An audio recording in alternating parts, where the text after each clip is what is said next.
Remittances are really important for developing countries. We know that the size of the remittance flows are very, very substantial. According to the International Fund for Agricultural Development, remittances to low-income and middle-income countries are going to be about $6.5 trillion between 2015 and 2013. So we're talking about really large flows of money going to low-income countries and middle-income countries over the next coming years. According to the data we have as well, we know that about 75% of remittance flows are used for basic subsistence needs, so for food, for water, for shelter, for example. And then of the remaining 25%, we know that households in low and middle income countries are using that money to invest in human capital, for example, in education, in health, perhaps to start a small business, and so on and so forth. So the money to households is really, really important. Furthermore, we also know that for many poor households, their interaction with remittances is their first taste, if you like, of formal financial services. And so through remittances, it's an opportunity for these households to be able to access other formal financial services, so perhaps insurance so they can better withstand shocks, or it could be some savings that they can then build up and invest in assets, and so on and so forth. And then from a macroeconomic perspective, remittances are a really important source of private capital for many countries. We know that they're more stable and more predictable than overseas development assistance and foreign direct investment because they're less affected by global economic trends. And for some countries, they provide a really important source of foreign exchange reserves, which helps to kind of protect on a macro stability perspective.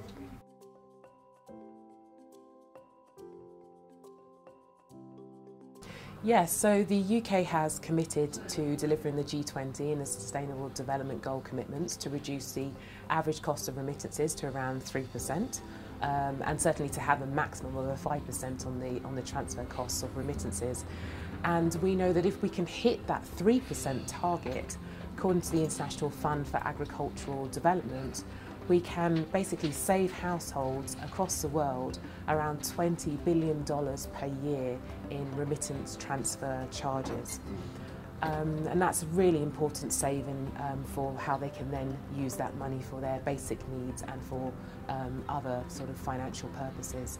The UK is also committed to the Global Compact for Migration, which is also about reducing the costs of remittances and improving the safety and the speed and the transparency around remittances.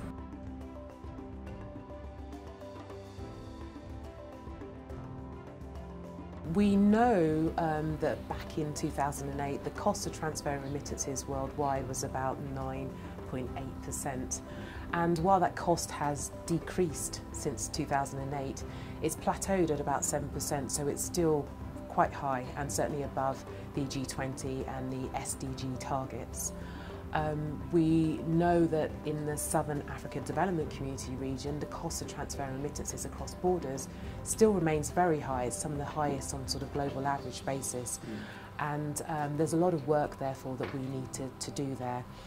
So the UK has been supporting the Finmark Trust for several years to reduce the costs of transferring cross-border remittances in the Southern Africa region. We've had some fantastic notable successes. So, for example, from South Africa to Lesotho, using the retailer of ShopRite, the average cost of transferring remittances has fallen to around 2.4%. But elsewhere in the region, some of the costs are still very, very high. The average cost of sending around 1,000 Rand to Malawi is still very high at 10%. We know that the average cost of sending money to Eswatini, where the bank model is actually the only model, is still around 9% for 1,000 Rand transfer. And even in Zimbabwe, where we've seen a lot of innovative financial technology solutions come on in recent years, even with those mobile money solutions, the cost of sending $100 to Zimbabwe is still at around 7%.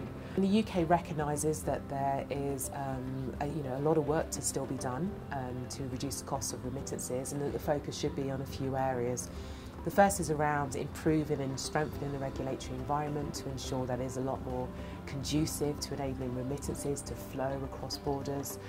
The second, there's a really interesting piece of work that needs to be done to develop new innovative financial technology solutions and to generally enhance people's awareness and understanding in moving from cash to digital-based models. And finally, there's an agenda around ensuring that we've got a good transparency around remittances.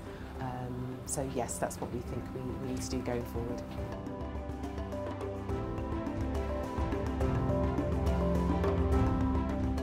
An agent came to my house. They came to do all the site verification for me. They didn't ask for proof of address, so that was like a relief for me. So when he did all this process, took him like 10 minutes. By the time he was done with all the paperwork, my bank card was already active by the time he left. So with this bank card, I can do everything. I can send money home with. I don't have to carry cash with me. I can also withdraw at any ATM wherever I want. I don't have to worry about carrying cash in my pocket every time. I just go with my card so I can swipe it wherever I want. And if I want to send money home from the comfort of my couch, I can just send my money easily through this bank.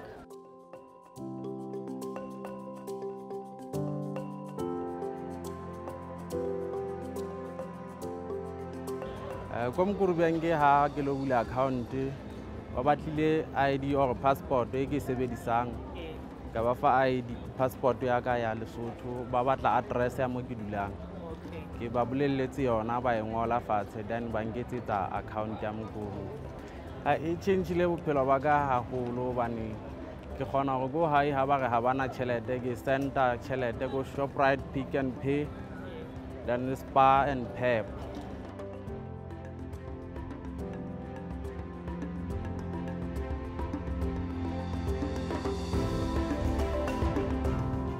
Initially, I'm using Pearce to send money to Zimbabwe.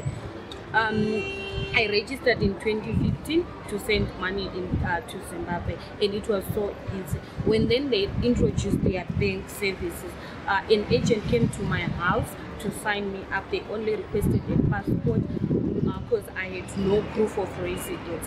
So the agent came to do a site verification, of which she did, and she registered me at instant. And after a few minutes, I had my account and my card in hand before she left. Now I can use the account to swipe. I can send money from my account to a friend through a cell phone. I can swipe at any shops. I can send money from my account to Zimbabwe. I can also do wallets. Thank you, Hello Pearce, for making my life easier here in South Africa and my family. I really appreciate you. Thank you so much.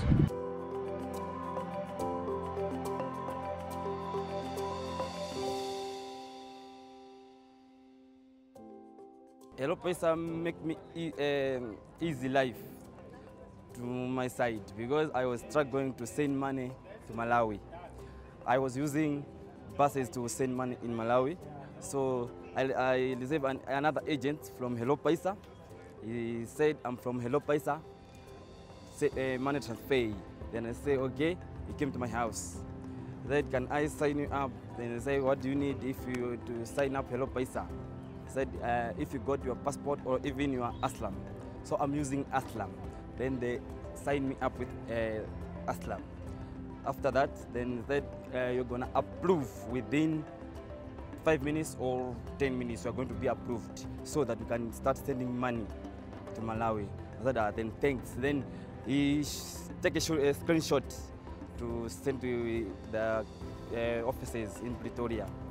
After that, then they say you approved. Then you can send money. Then I said, "Okay, can I try a little money to send that I must see if Hello Pearce is it working?" After that, they create a transaction for me of 500 rand. After that, I ask, "Where am I going to give this money? Am I going to give you, or maybe where am I going to put this money?" They say, "You can pay in Pick n Pay or even Checkers. You can deposit from there." I went with my SMS to Checkers and I pay that bill payment. Within 5 minutes to 10 minutes, I received an SMS here in South Africa, and my mother also received an SMS in Malawi. And he contacted me, my mother, that I received SMS from Hello Pearce. What does it mean? I said, "That is money. I'm using now Hello Pearce. It's easy to you to get cash in Malawi." because I was start going to using buses. Then my mother was go to Hello Paisa kiosk and collect the cash.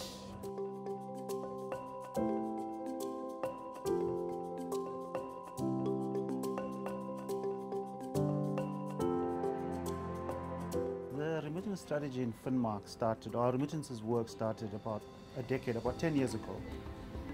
As you know, South Africa has quite a significant migrant population from countries around the region, and we were curious as to how people send money home. Obviously, you would expect them to have families back home that they have to support.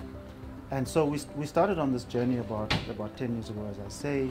We started with research just to understand the volumes and values of remittances that people send, whether people send it, how they send it. Do they send it formally through the formal financial system?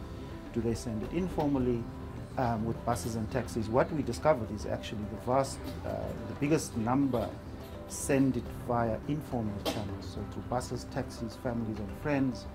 A very small percentage at the time, around 20%, was sending it through the formal financial systems. This made us even more curious to understand why this is so. Surely it would be safer or faster to send it through the formal financial system rather than send it with a bus that could take 5 hours to get to Maputo or to Mozambique. And so as we went through this journey, we realized that there were many blockages as to why people can't use the formal financial systems. Part of it was cost. At that time, the average remittance cost was in excess of 20%, mostly through the banks at the time. The informal financial systems, although slightly cheaper, were still quite expensive. The problem with the informal systems was that it wasn't safe, so sometimes the bus wouldn't arrive. Sometimes the bus would arrive in Harare at 2 o'clock in the morning. You have to ask your elderly grandmother to wait at the taxi rank or the bus stop at 2 o'clock in the morning. That just wasn't on. As we went through, we also realized that, the anti-money laundering systems or regulations in South Africa basically prevented most people, most migrants, from using the formal financial systems because they didn't have permits, they didn't have ID documents. Some of them weren't in the country legally, so they were forced to use the informal financial systems. We also realized at the time that there was no competition, that the banks were the only players in the market. They had the monopoly. Other non-bank players were locked out of the system through regulation. Those are all the factors that push people into the informal financial system. In terms of volumes and values, we have done research over the last 10 years. I think the current figures that we have of how much goes informally to SADC countries in the region of 17 billion rand. That's a huge amount of money that goes annually. As I say, most of it informally. The average transaction is between 500 and 1,000 rand, which is the equivalent of around $55 US. So as you can see, these are not rich people, these are poor people. The amounts of money people are sending are small amounts of money. But as I say, they have a huge impact on poor people in the region. Some families, this is their main source of income. So without this, they would not survive. So that's the strategy, and we've been working on this agenda over the last, as I say, 10 years. We've achieved quite a lot over that amount of time. We in terms of the pricing, we've brought the prices down from over 20% average to, it's currently sitting at around 13%, with the cheapest product being in the region of 2.4%, which is one of the cheapest products in the world, actually. It's with ShopRite, our partner. They run a retail chain network, and it's a cash-in, cash-out product. You go to a ShopRite store in South Africa, anywhere, you put your money in, your family member can collect it at the ShopRite store in Maseru.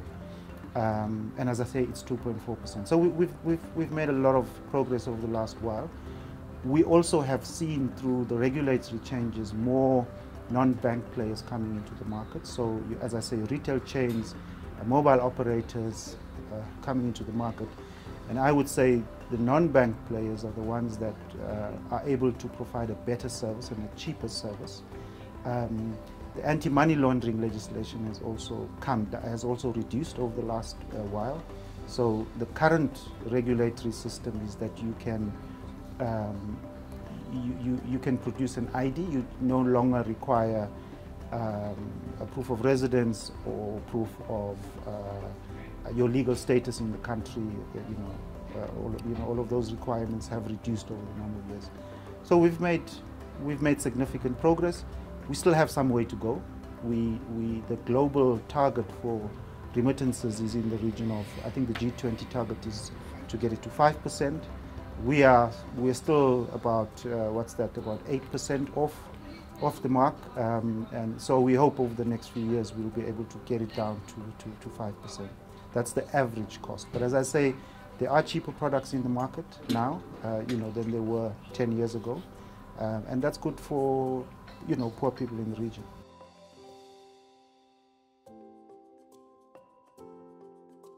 When it started, the banks were the only products in the market, and that's a typical bank-to-bank product that you have. The non-bank products in this market at the moment are mostly cash-to-cash. Where you go to a retailer in South Africa, you put your cash in, they give you a PIN code which you SMS to your relative in Maseru. Your relative receives it, they go to the ShopRite branch, they access it immediately. So it's real time.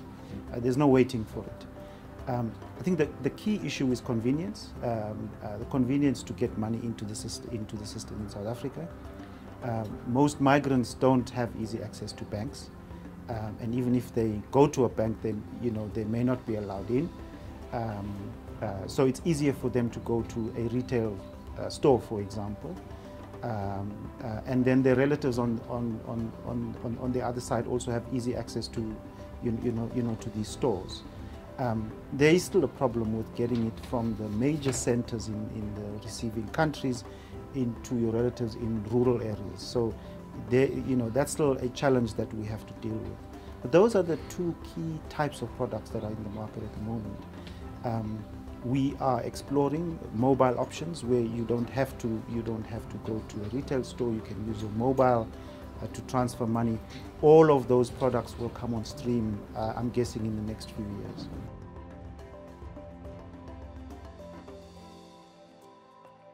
We've worked over the last few years with the South African Reserve Bank and the Financial Intelligence Center, who are the regulators around the anti-money laundering and terrorism financing legislation, which I think the world knows very well now.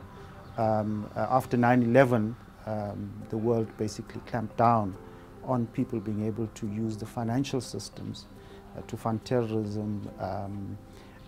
In South Africa, the rules have been applied quite strictly over the last while. The unintended consequences of that was that poor people that have lower risk financial transactions were basically locked out of the system. So our work with the Reserve Bank and the Financial Intelligence Center has been to try and find ways that you can have a risk-based approach to it, so that those that have lower risk, you shouldn't put such onerous requirements on them that basically locks them out of the system. So the Financial Intelligence Center has introduced a risk-based approach now in South Africa, and we've been working with them to implement it. Now what that basically means is that it's now a principle-based approach to regulation. So there's no rules. They don't tell financial institutions you need to collect an ID, you need to collect a proof of residence, all of these things. They're basically leaving it to the financial institutions to develop their own risk assessment. On the basis of how much they know their clients, they can determine which are higher risk, which are lower risk, and stuff like that. And I think that's just been introduced over the last few months, and already we've seen some great benefits coming from it.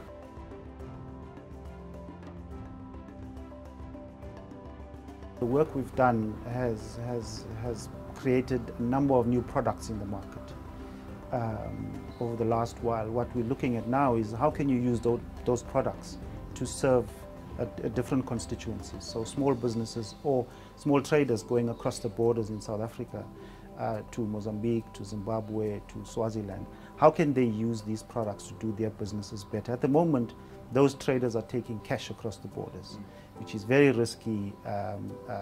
And so what we've built is the rails. So we've built the rails with all these products. We can now use the same rails to serve other constituencies, whether it's repatriating social grant payments across borders, whether it's small businesses wanting to do trade. That's the next frontier of the work that we're going to be doing around remittances. For poor people, there's a big difference between paying 20% for fees or paying 2.4% for fees. It increases their income basically. You know, so they have huge benefit in that they can now use more money to pay school fees for their children, to feed their families better. It's more convenient, as I say. It's real time. They don't have to wait for it anymore. They don't have to travel long distances to the bus stop and wait until early hours of the morning to get it, which is a safety issue. You know, they can get it real time. By the way, there's a cost of taking a public transport from where you live to a taxi rank to fetch it and to wait for it. So some of our figures have shown 70% of the recipients of these remittances are women. So there's a huge benefit for the caregivers of these families around the region.